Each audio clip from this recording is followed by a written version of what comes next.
Thanks for the reminder. So we are recording, so we will post that to our website. I also posted into the chat a link for our website for resources. We are in our first year of a 3-year plan, so we will be updating the plan for year 2 next year. Most of our metrics and goals are 3-year metrics and goals, so we're looking to measure and show growth on certain items over the course of the 3-year plan.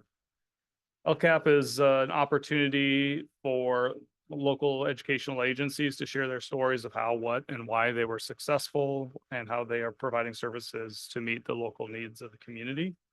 It's a tool for our agencies to set goals, set action plans, leverage resources, and meet those goals. A few of the items that are involved with the LCAP are the budget overview for parents, and what that does is, and it's available on our website, is shows our overall budget for the school district and then identifies the slice of that budget that is part of the LCAP and supplemental funds. And those are what we primarily decide how to spend in order to meet the needs of different students on our campuses. Those different students are a specific subgroup of students are English learners, low social economic status students, foster, and homeless.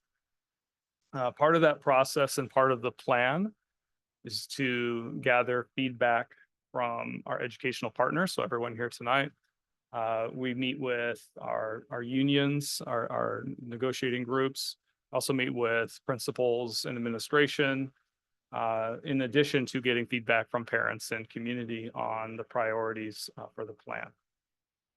Part of my responsibility in managing the LCAP is reporting out on how we're doing with our actions, not only how we're spending the money towards what we said we were going to spend, but also how we're doing in meeting our metrics. Are we on track to meet our goals within our identified metrics?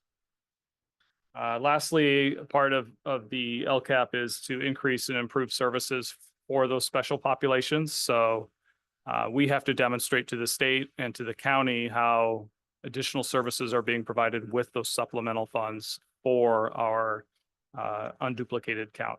And I'll get to what unduplicated count means in just a slide or two. But those are those students I just mentioned, the English learners, low social economic status, foster, and homeless youth. The plan requirements, goals must align to the 8 state priorities, as well as our local district vision and board goals. The metrics that I had mentioned are established and maintained until the end of the 3-year plan. So once we have those in place, we will maintain those throughout the course of the 3 years. Action items are subject to review based on budget, demographics, and past performance for increasing or improving student outcomes. So our budget does change year to year. So that's where a lot of this discussion occurs over what we want to fund or where we need to make changes. But we can also look at the things we're funding, making the intended outcomes for our students. And it can also change based off of our demographics. So if we see a shift in our demographics locally, we may shift the funds in what we're funding. The creation of the LCAP must include input from educational partners. So we do schedule a series of check-ins with the community, with parents, with our stakeholder groups locally too, with our unions and negotiating groups and administrators. So I'm going to jump ahead. These are the 8 state priorities that are being presented. So basic services, the implementation of state standards, school climate, student outcomes, as well as parent engagement and course access and other student outcomes. Andrew, if you have a second, I could use your help. I'm getting an update that shows to be required. BUSD board goals and LCAP goals. These are our local goals. Students will be college and career ready via high quality instruction. Students will be physically, emotionally, and mentally healthy. We recruit and retain high quality employees, and then efficient and effective operations at our sites.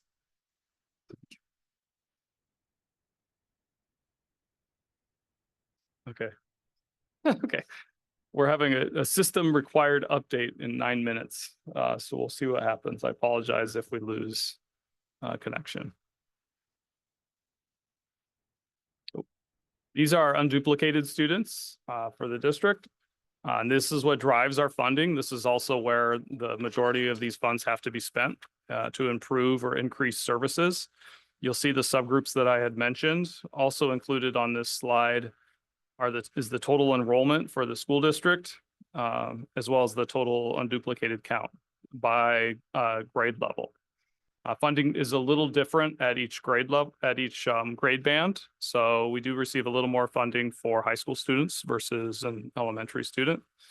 But by and large, it usually equates to about $2,000 per student in the LCAP.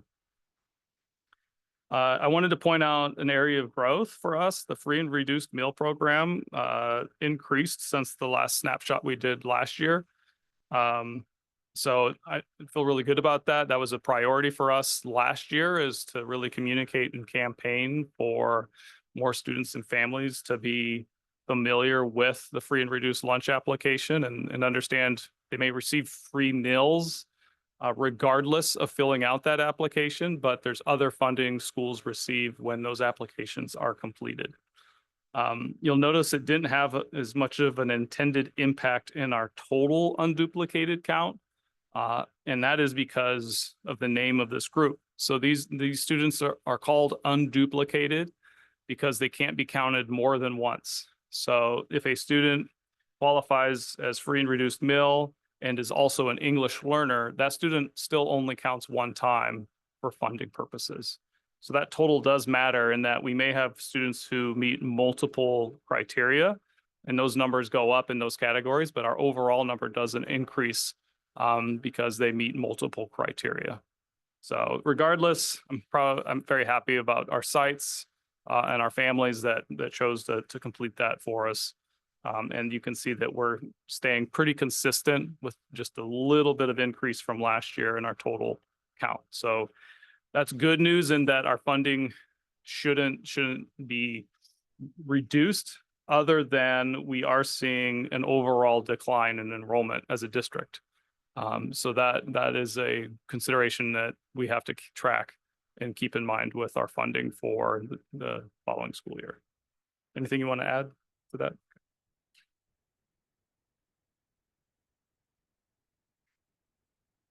So this is the big slide for this evening. As far as budget, we've talked about LCAP and why it exists and why we're here. But I also want to share where we are with our budget.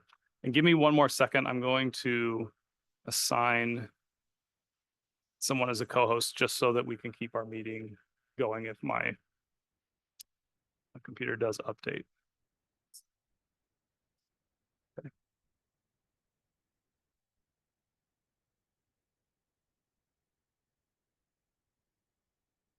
Thank you. Okay, so this slide, right off the bat, I want to emphasize that COVID-19 funds, and so we had a lot of one-time monies that were given to school districts from the state and federal government during the pandemic and distance learning time. We had to spend those monies down. We had usually about a 3-year, 4-year window that those had to be spent. If we didn't spend that money, we had to give it back. We also wanted to strategically use those funds. And so we used some of those funds to offset costs that were in the LCAP. That allowed us to accumulate a significant carryover fund that we've been spending down the last 2 or 3 years because our expenditures were more than our revenues when it comes to the supplemental funding and the LCAP. And so now that we've spent most of those carryover funds that were built up during the pandemic and COVID-19, you can see that carryover decreasing by about $1 million each year. We had projected our projected carryover now is 340,000 from last year. When we ended the school year last year, we were thinking we would have maybe 20 or 50,000 in carryover. So that increase over the summer is when we close out the books for the end of the reporting year, and we're able to determine, did our revenues increase a little more than what we anticipated? So did we bring in more money than we had projected? And were there some expenditures that didn't fully meet the what we had put forward as a budget? Typically, if we don't meet the expenditures, the full amount, it's because there were positions that were vacant for some time during the school year, or these are banks of hours that we can use for certain services, and we didn't use all of the hours that we had allotted. It's not that we didn't provide that service. Maybe it just we didn't see the need, or there was a PTR filled out or a requisition to say this is how many hours we think we're going to need, but we didn't need all of those hours over the course of the year. So that's where that dollar amount changes. What that does is it reduces our reduction that we have to make for the following year's budget. We were anticipating having to reduce for 25-26 by $850,000. And so now we're looking at only a reduction of about $500,000. And then again, that's not this year. So this year we're fine, we're solvent. It's a reduction in 25-26 in the items that we fund. So just to emphasize that and make sure that's cleared, the next slide is just going to be published on our website along with this other information to make sure everyone's aware.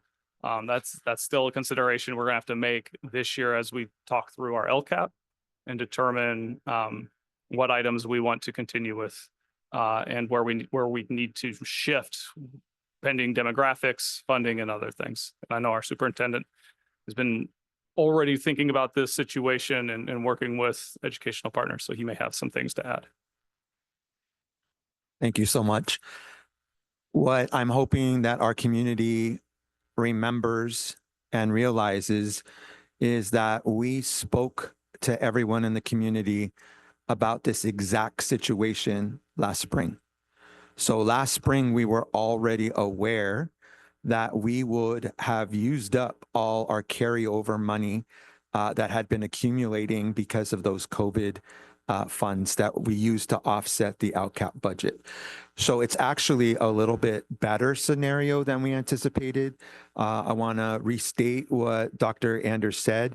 When we left for summer break, we were mentally preparing to have to cut $850,000 from the LCAP plan based on what we had in terms of knowledge on the expenditures for the end of that year. And it turns out that instead of 850, it's $500,000 that we need to cut. So that is to balance the budget. So we got to cut $500,000 to balance the budget. Now here's where it gets tricky. And I want to make sure that I'm saying this in a manner that the public understands. And we'll take questions if you don't. If we cut the $500,000, that balances our budget. Anything new we want to add means we have to cut more. So, for example, if we decided as a community that we need to add whatever it is, and it's going to cost us $300,000, it's not that we can't add it. But then we're going to have to find a place where we're going to have to cut $300,000 to pay for that new thing. So that slide, I want to make sure, because it's a little tricky. It says we have to cut at least $500,000. Why does it say at least? Because if we add new items, we're going to have to find other places to cut to pay for it.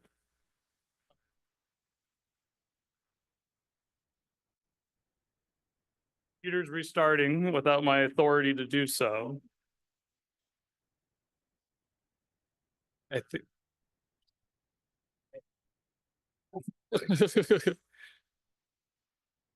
we have the A team in the room between Mr. Ling, myself, the instructional technology director, we will get it figured out quickly. So I apologize.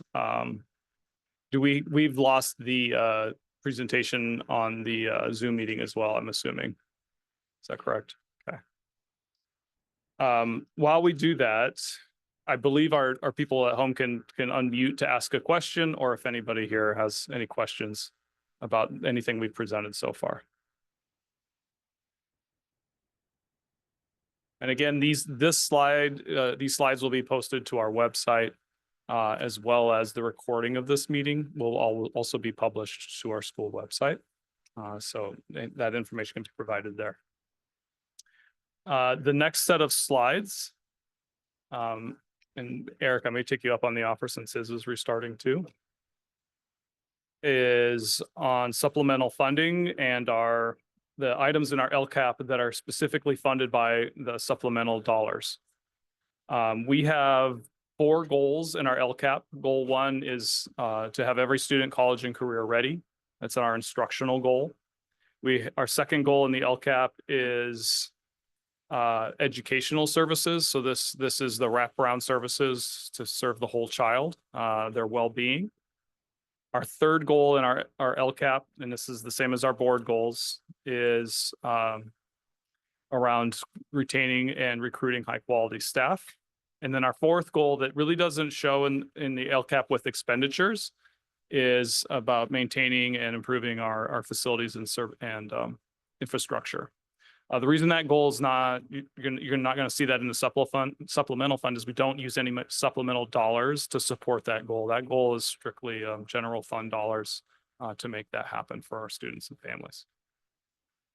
So the reason why we have this information in here tonight is just to give everybody an idea of the dollar amounts that are spent on these, thank you, on these items. So if you don't mind, Dr. Paramo, I'm going to turn it over to you just to talk a little bit about that while I get us up. Absolutely. If you're looking at these slides from the website, you'll be able to follow along, but I am going to go over the items that we're currently funding in the LCAP plan based on each of the goals. And I'm not going to spend a lot of time because it's there in print, and we just want you to know what we're currently funding. Under goal number 1, what we are funding is elementary class size reduction for grades 4 and 5, elementary ELD specialists, elementary ELD instructional assistants, dual immersion teacher, and the teacher cost share, which means that LCAP is paying for a portion of what we're funding. Dual immersion instructional assistants, secondary designated ELD teachers, interpreters for second language learner parents, professional development day costs for all teachers. These are pre-service days. So the LCAP is paying for the 2 days that teachers come in before school starts to do professional development. It's paying for induction, PD teacher on special assignment. That's a 0.2. So that is 1/5 of a teacher's schedule, or it could be an additional 0.2 for them if they already have a full-time position. Elementary response to intervention for reading, language arts, and math. Middle school psychologists, there are 2, and behavior specialists, there are 2. So under goal 1, those are the items that we are currently funding. It's actually continued. English language learners program. These are minimum requirements, 1.5 million. I want to explain to you what this is. This is an item that we have had in the LCAP since LCAP started, and it is a item that provides a base level of service for all our ELD kids. So it is for us to say that at the minimum, this dollar amount is what we are using to provide services for ELD. Anything above and beyond that is itemized, and it's listed under each of the goals. Full-time curriculum specialists are funded here, library coordinators, twice exceptional students. These are students that have tested to be GATE and special ed or GATE and ELD. Secondary sheltered ELD sections, ELD instructional assistants, culturally responsive pedagogy, RTI assessment programs. These are web-based platforms that we are using in our instructional programs. And that is the largest action items for our goals, and that was goal 1. Under goal 2, we have 5 teachers at Monterey High School. We have a line item for FSA. This line item for FSA is for our school-based counseling program only. Secondary credit recovery, this is summer school. Elementary at-risk intervention specialist, of which there are 11. Student services attendance specialist, foster and homeless. School climate and mental health survey. So this is the Hanover survey. We have it there because we need to validate through data that we are surveying our community about items regarding the LCAP plan and how people feel about it. Now, normally this is a $50,000 expenditure. It went up for this year because we're doing additional work, and that work is focused on our student care centers at both our high schools, and Hanover Research Group is doing focus groups to understand from our community what's working with the student centers and what's not working. So this will actually come down to $50,000 for next year because we won't have that additional service any longer. It's just for this year. SOAR is our program that replaced Community Day School. So we have 1 teacher, 1 paraprofessional, and 2 specialists. Under goal number 3, we have a consultant that is working with our principals and with our DEI leads. And there's the cost of that, which is $44,000. We have DEI site teacher lead stipends, and we have DEI site lead collaboration. So there's $35,000 in here, and that is to provide subs for when our DEI leads want to come together and to put programs and programming together. And if that release time happens during the school day, we need to have a funding source to pay for the sub that covers that class. So it's not a lot of money, but that is what that money is being used for. And as Dr. Anders stated earlier, the final goal on facilities is not listed only because we are not using supplemental funds to cover any of those costs. So there was no reason to put anything down on those items.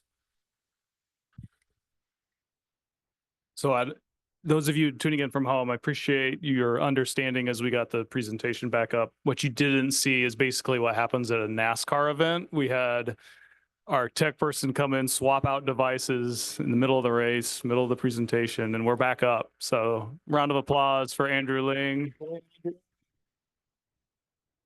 Thank you. Thank you for your patience. I did pull up goal 1 action items. So I know Dr. Paramo went through these, but I wanted to make sure you could see those as well. In just a minute, I'll flip to the next slide. But I wanted to give everybody an opportunity to ask any questions about these action items. This is how we spend our supplemental funds and supporting our goals. And our task throughout the course of this LCAP planning period is to determine where we're going to shift our funding or reduce funding. We know we need to reduce by 500,000.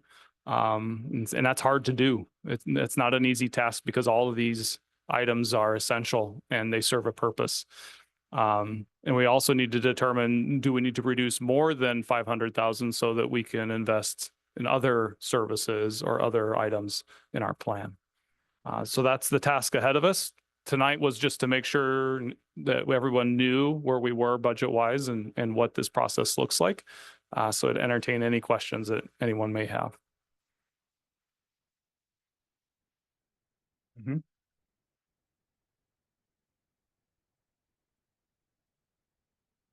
So I'm going to post one more time. Dr. Promo made a good request about the presentation. Let me make sure that we posted our website for everyone to access.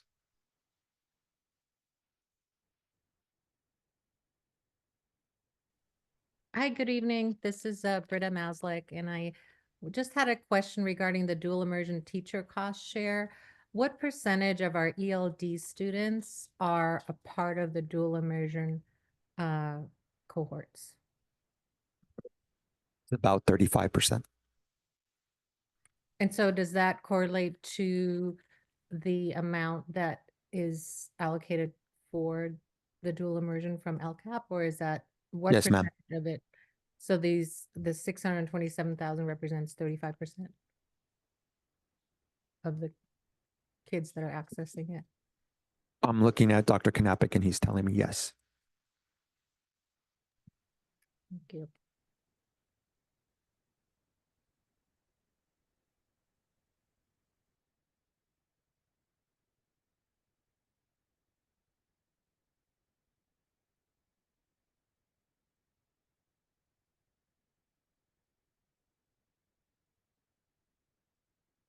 And I had a question, the teachers at Monterey that are being paid out of the LCAP funds, what is their task? Because they, usually Monterey isn't able to service all of our ELD population. So what are they addressing in the LCAP?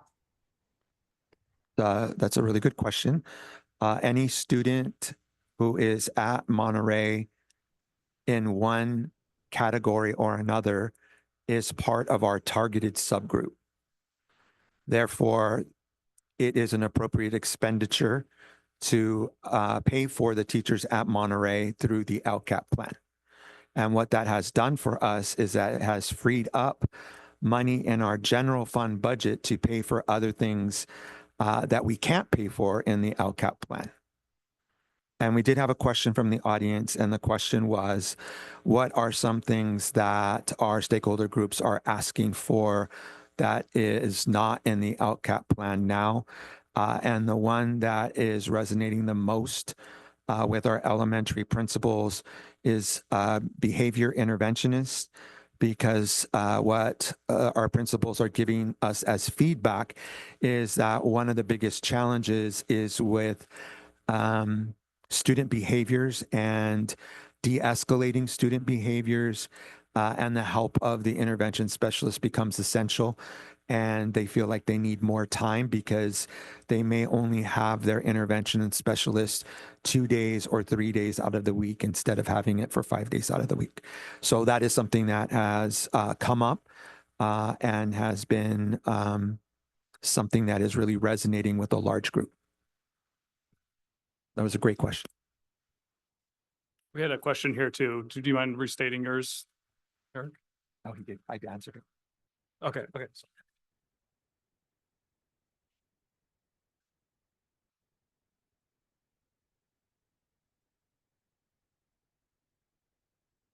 Okay. So our next LCAP meeting is not until January. We have some time between now and then. We'll be working on first interim and making sure our numbers are up to date when it comes to our next LCAP meeting. That one will be an LCFF overview. So we'll get an opportunity to look at our entire district budget to some degree and how supplemental and LCAP fits into that. But then at that point, we should have even more accurate data for next year when it comes to our budget. And we should have a proposal to share our initial idea on what we think the plan or budget could look like for 25-26.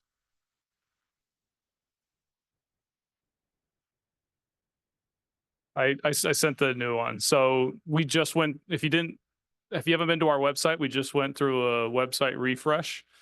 And so some of the links that especially if you Google search, are still connected to old information. So I just did put a new link in the chat, and that one should have current slides in the presentation. I'll work with our technology team to make sure if you Google search, it's not directing you to old information. Yep, and we'll send out this follow-up too. We can send out BUSD news with the information from tonight. Well, I appreciate everyone tuning in. If there's no other questions, we'll end this evening and we'll see you in January. But please, if you have any questions LCAP related or supplemental funds, you're always welcome to reach out to anyone in instructional services, Dr. Paramo, myself. Happy to get you the information you need, and we can all come together to do what's best for our students and spend this money to support these students. Thanks, everyone.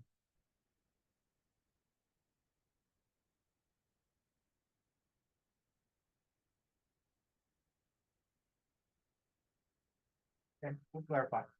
When we send the USE news, we'll put that on there. Not too far off.